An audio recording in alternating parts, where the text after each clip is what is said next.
Title આવું છે કે અધિકાર પ્રમાણે ભગવત રૂપ જગતનો અનુભવ થાય છે. ભગવત રૂપ જગત છે એનો અનુભવ થવો એ પણ એક અધિકાર યથાધિકાર જ થાય. ભગવાનના સ્વરૂપ અને ચરિત્રનું અભેદથી નિરૂપણ કરે છે. ભગવાનનું ચરિત્ર પહેલા કહ્યું, ઇદમ હિ વિશ્વમ ભગવાની વેતરો. ભગવાની વેતરો. જો આપણે એને બ્રેક કરીએ તો આવી રીતે, એટલે કહ્યું કે ભગવાનના સ્વરૂપ અને ચરિત્રનું અભેદથી નિરૂપણ કરે છે. અહીંયા કોઈ ભેદ નથી. ભગવાનનું સ્વરૂપ છે, ભગવાનના ચરિત્રો છે, તો એટલા માટે કહ્યું કે અભેદથી નિરૂપણ કરે છે. ભગવાનનું ચરિત્ર પહેલા કહ્યું, ઇદમ હિ વિશ્વમ ભગવાની વેતરો. ઉત્તમ અધિકારી માટે તો ઇદમ વિશ્વમ ભગવાન હિ, આ વિશ્વ ભગવાન જ છે. આપણે જે કાલે વાત કરી કે નામ રૂપ અને કર્મ એ જ તો આ ભગવાનની સૃષ્ટિ છે. કારણ કે જ્યારે આપણે પ્રકટ કર્યું ત્યારે જે નામ રૂપ અને કર્મ પ્રકટ થવા એ જ આ ભગવાનની સૃષ્ટિ છે. પણ એ જ્યારે કાલ કર્મના ચોખટ પર આવીને બેઠેલી હોય, એટલે કે જેને કાલની મર્યાદા છે, દેશની મર્યાદા છે, તો એ જે મર્યાદા છે એના કારણે સ્વભાવની મર્યાદા છે. કારણ કે રાજસ, તમસ અને સત્વ 3 ગુણો પણ અંદર મળેલા છે.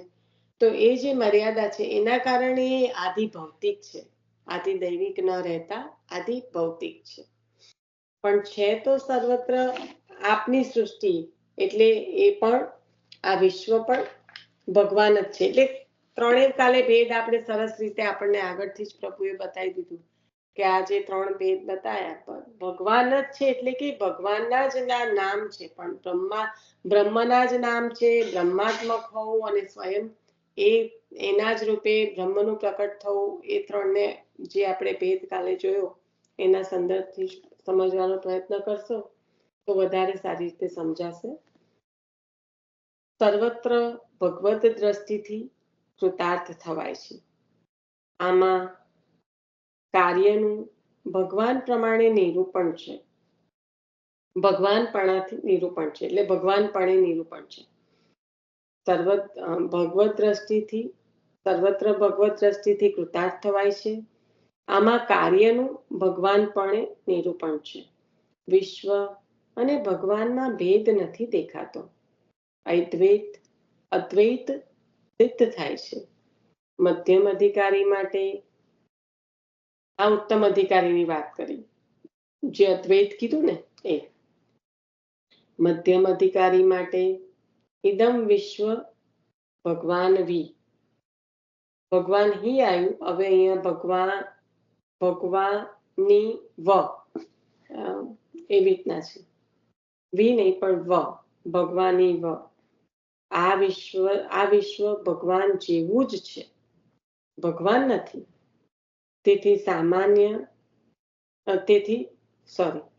આ વિશ્વ ભગવાન જેવું છે, ભગવાન નથી. તેથી સન્માન દેવાય, આસક્તિ ન થાય. આવી રીતના મધ્યમ અધિકારી છે કે ભગવાન જેવું છે પણ ભગવાન નથી, તેથી સન્માન ના દેવાય. હવે કનિષ્ઠ અધિકારી, ઇદમ વિશ્વમ ભગવાનિતર.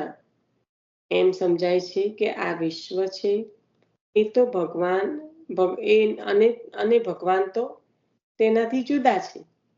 દુનિયાને જ દેખનારો બહિર્મુખ બને છે, ભ્રષ્ટ થાય છે.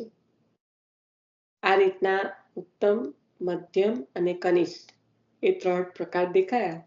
પહેલામાં તો અદ્વૈત જ બતાવ્યું કે ભગવત દ્રષ્ટિથી જ જ્યારે સર્વત્ર બધું દેખાય ત્યારે કૃતાર્થ થવાય છે. અને એમાં કાર્યનું ભગવાનપણે નિરૂપણ છે. આવી અદ્વૈત દ્રષ્ટિ કહ્યું એટલે અદ્વૈત સિદ્ધ થાય છે. આવી રીતે જ્યારે ભેદ નથી દેખાતો ત્યારે મધ્યમ અધિકારીને કહ્યું કે ભગવાન જેવું છે વિશ્વ, ભગવાન નથી પણ ભગવાન જેવું છે એટલે એને સન્માન અપાય, એમાં શક્તિ ના રખાય. અને કનિષ્ઠ તો કહ્યું કે એમ માને છે કે વિશ્વ અને ભગવાન બંને એકબીજાથી જુદા છે, એટલે એને બહિર્મુખ કહ્યો કે જેને દુનિયા અને પ્રભુને અલગ અલગ જોઈ શકે છે, એક નથી જોઈ શકતો. ભગવાનનું નિરૂપણ પછી છે યતો જગત્સ્થાન નિરોધ સંભવા, જેમાં જગતની સ્થિતિ છે તેવા ભગવાન છે, તેથી ભગવાન જ જગત છે. આ ઉત્તમને સમજાવે છે. યતો જગત્સ્થાન નિરોધ સંભવા, તો જેમાં જગતની સ્થિતિ છે એટલે કે પ્રભુ, એવા ભગવાન છે.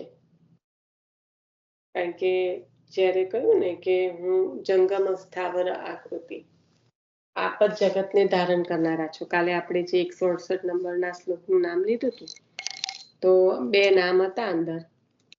એક તો હતું જંગમ સ્થાવર આકૃતિ અને બીજું હતું અનંત મૂર્તિ, એટલે અનંત જે આપનું સ્વરૂપ છે, અનાદિકાલમાં અનાદિ દેશમાં જે આપનું જે અનંત સ્વરૂપ છે, અનંત કાળમાં અનંત દેશમાં બિરાજમાન એવું. તો આવું જે પ્રભુનું જે સ્વરૂપ છે એમાં જગતની સ્થિતિ છે એવા ભગવાન છે, એટલે કે જગતને ધારણ કરનારા આપ છે. આમ ઉત્તમને સમજાય છે, જેમાંથી જગતની ઉત્પત્તિ છે એવા ભગવાન છે. કાર્ય કારણના તદાત્મયથી કાર્ય રૂપે ભેદ અને કારણ રૂપે અભેદ. આ મધ્યમ અધિકારીને સમજાય છે. હવે ઉત્તમને તો આ સમજાઈ ગયું કે જગતને ધારણ કરનારા જ આપ છો, એટલે જેમાં જગતની સ્થિતિ છે એવા ભગવાન છે, તેથી ભગવાન જ જગત છે એવું ઉત્તમને તો સમજાઈ ગયું. પણ જેમાંથી જગતની ઉત્પત્તિ છે, તો બીજો વર્ગ શું કે છે, તો કે છે કે જેમાંથી જગતની ઉત્પત્તિ છે એવા ભગવાન છે. ઉત્તમ શું છે કે નામ રૂપ કર્મ ના ભેદથી જે સૃષ્ટિ છે એ ભગવાન જ છે, એ ભગવાનની સૃષ્ટિ છે, એ અલગ નથી. કારણ કે આપે પહેલામાં પહેલી જે લીલા 5 પ્રકારની મુખ્ય લીલા છે, એમાંથી પહેલામાં પહેલી લીલા જે આપે કરી કે સૃષ્ટિનું સર્જન કર્યું, તો એ આપના જ એમાંથી થયેલું છે, એટલે એ ઉત્તમને સમજાઈ ગયું. પણ બીજું જે કહે છે કે જગતની ઉત્પત્તિ છે જેમાંથી, એ ભગવાન છે. પણ ત્યાં આગળ કાર્ય શું થયું? જગતની ઉત્પત્તિ. અને કારણ શું થયું? ભગવાન થયા. તો કાર્ય કારણના તદાત્મયથી કાર્ય રૂપે ભેદ અને કારણ રૂપે અભેદ, એમ જેમ વિચારે છે એ મધ્યમ અધિકારી છે. કારણ કે હજી એને એક નથી કરી શકતા, એટલા માટે.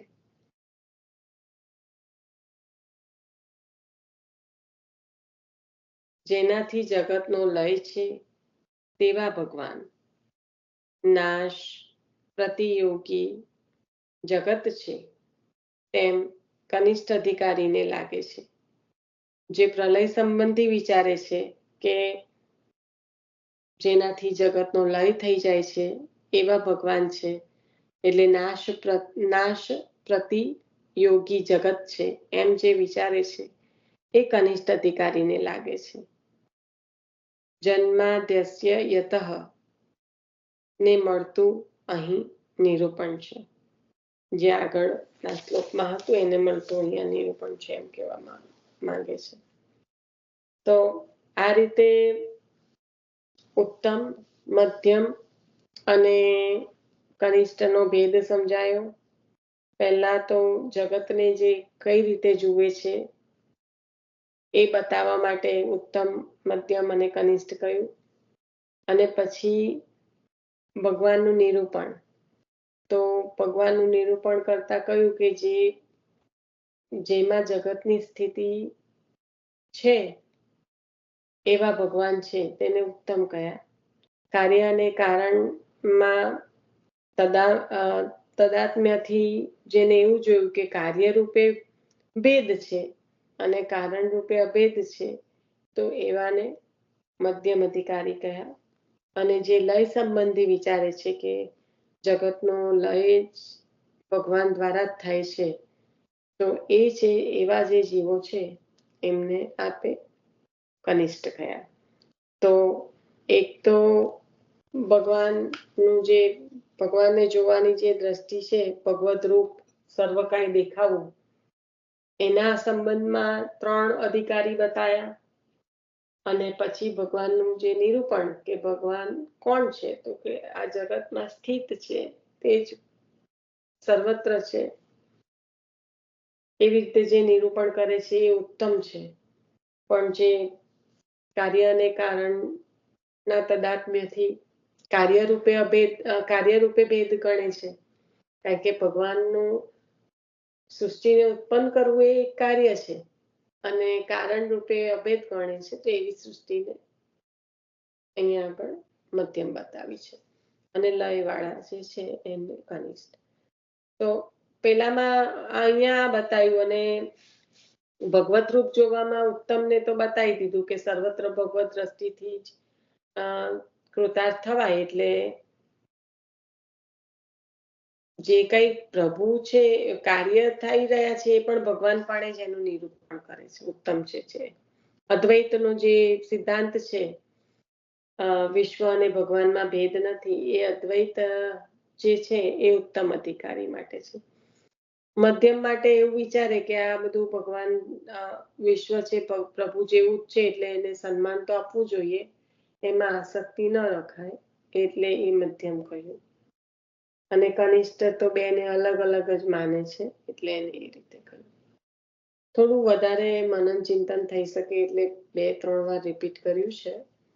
પણ મુખ્ય અહીંયા આગળ ટાઇટલ આ રીતના જ છે કે અધિકાર પ્રમાણે ભગવત રૂપ જગતનો અનુભવ થાય. એટલે મધ્યમ અધિકારી છે તો એને એ રીતે થાય, કનિષ્ઠ અધિકારી છે તો એને એ રીતે થાય. એટલે જગત તો ભગવત રૂપ છે જ, પણ દરેકને એનો અનુભવ કઈ રીતે થાય છે એ ફક્ત ને ફક્ત અધિકાર પ્રમાણે છે.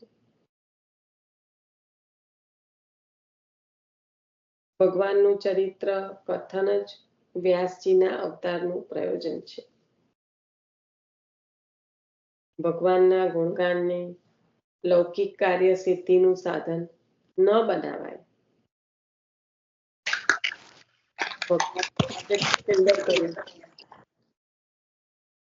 કે એક તો પ્રભુનું ચરિત્રનું કથન છે, આપનું જ્ઞાન અવતાર આપ છો, આપના અવતારનું પ્રયોજન જ આ છે કે પ્રભુના ચરિત્રનું કથન. કારણ કે આપના દ્વારા જ ભાગવતજી પ્રાપ્ત થવાના છે. અને બીજું કહ્યું કે ભગવાનના ગુણગાનને લૌકિક કાર્ય સિદ્ધિનું સાધન ના બનાવાય, અલૌકિકની રીતે જ રખાય. એટલે વ્યાસજી તે તમે તમારી જાતે જ બધું જાણો છો, તમારે ગુરુની જરૂર નથી, છતાં પ્રમાણ બલથી ગુરુ ઉપદેશ ચોક્કસ જોઈએ. આચાર્યવાન પુરુષો વેદ. અહીંયા આગળ વ્યાસજીનું સ્વરૂપ પણ નારદજી જાણે છે એટલે કહ્યું કે આપને કઈ જરૂર નથી, આપ જ્ઞાતા છો, એટલે આપણને એવું કઈ જ્ઞાન આપવું પડે એવું જરૂર નથી, પણ તે છતાં પ્રમાણ બલથી ગુરુ ઉપદેશ તો ચોક્કસ જોઈએ. એટલે આચાર્યવાન પુરુષો વેદ, એવો જે સંસ્કૃતમાં કહ્યું કે લૌકિકમાં પ્રાદેશ એટલે કે અંગૂઠો અને એની પાસેની પહેલી આંગળી પહોળા કરતા તે બે વચ્ચેના માપને પ્રાદેશ કહે છે. પ્રાદેશ માત્રથી બીજા માપ સમજી શકાય. ગૂઢ રૂપે આ એક સમજાવવાનો એક એ આપ્યો કે તમે આમ અંગૂઠો અને એ પહોળું કરો, આપણે જે પેલું એ ભરીએ ને, એક વેત ભરીએ ને, એની વાત કરે છે, એને પ્રાદેશ કહેવાય.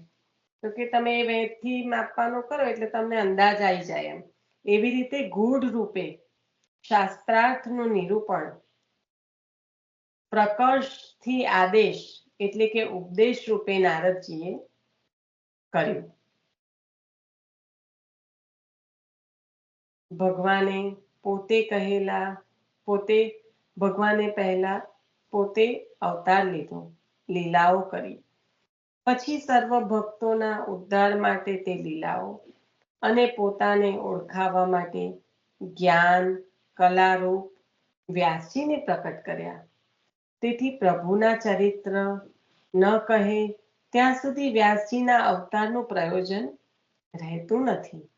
તેથી ભગવદ ઈચ્છાથી એમને ખેદ થયો છે.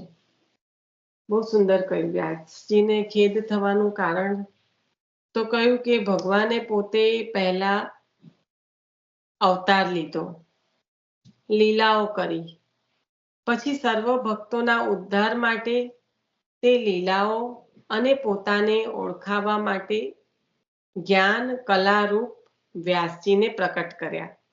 ખ્યાલ આવે છે મિલનબેન? વ્યાસજીને પ્રકટ કર્યા શબ્દ શું આવ્યો અહીંયા? પ્રભુએ પ્રકટ કર્યા છે. જ્ઞાન કલા અવતાર.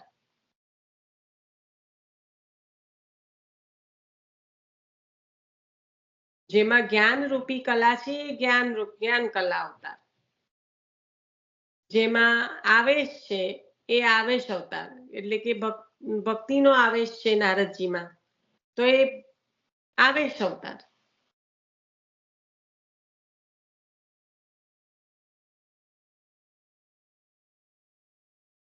તેથી પ્રભુના ચરિત્ર ન કહે ત્યાં સુધી વ્યાસજીના અવતારનું પ્રયોજન રહેતું નથી. તેથી ભગવદ ઈચ્છાથી એમને ખેદ થયો.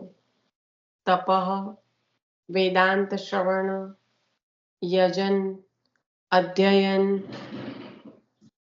બુદ્ધિ દાન વગેરે સર્વ ધર્મોનું ફળ કે સફળતા ઉત્તમ યશવાળા ભગવાનના ગુણાનુવાદ છે.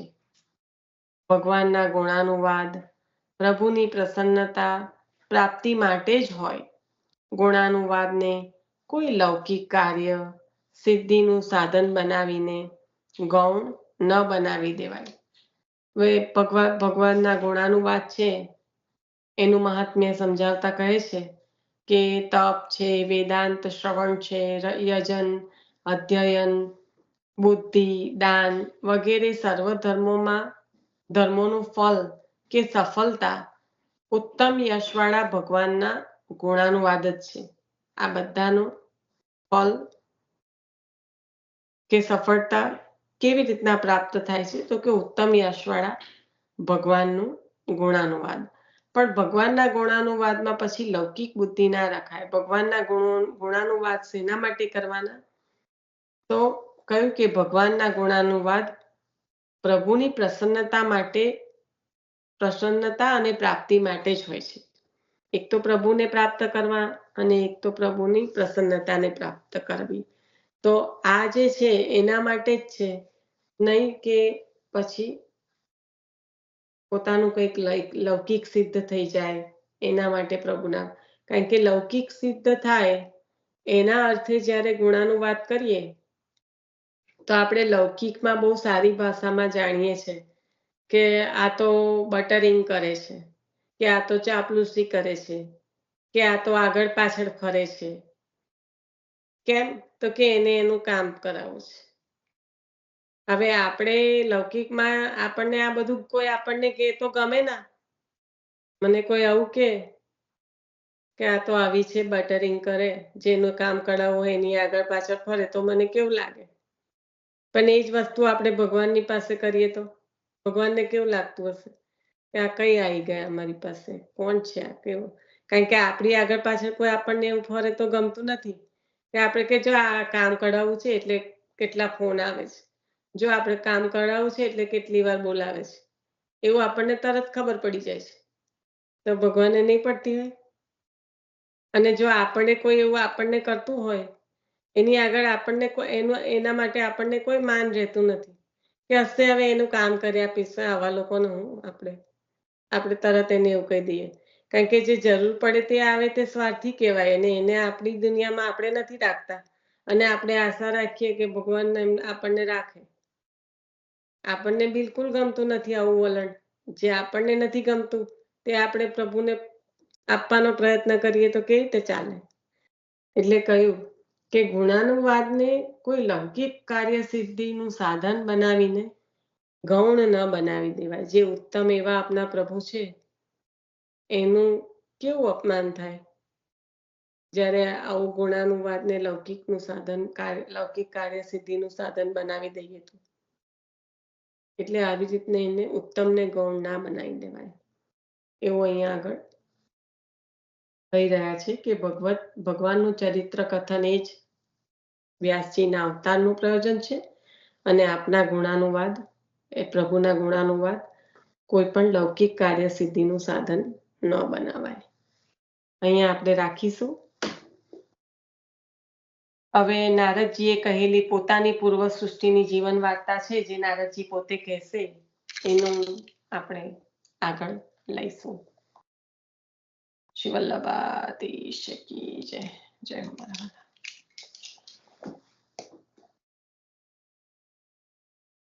આશરો લઈ લેજો.